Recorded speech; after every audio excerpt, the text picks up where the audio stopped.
विझलो आज जरी मी, हा माझा अंत नाही. पेटेन उद्या नव्याने, हे सामर्थ्य नाशवंत नाही.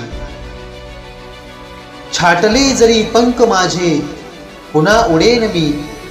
अडू शकेल मला अजून अशी भिंत नाही. माझी झोपडी जाळण्याचे केलेत कैक कावे. जळेल झोपडी अशी, आग ती ज्वलंत नाही.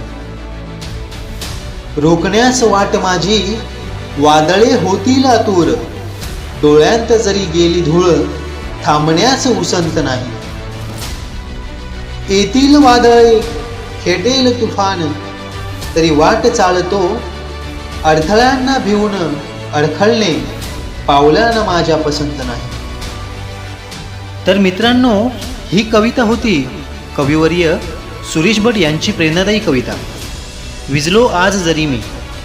ही कविता तुम्हाला कशी वाटली हे आम्हाला कमेंट करून नक्की कळवा. आणि हो, जर माझं सादरीकरण तुम्हाला आवडलं असेल तर व्हिडिओला लाईक करा, शेअर करा आणि आपल्या चॅनलला सबस्क्राईब करा. कारण मी घेऊन येत आहे अशा बऱ्याच कविता ज्या तुम्हाला आवडतील.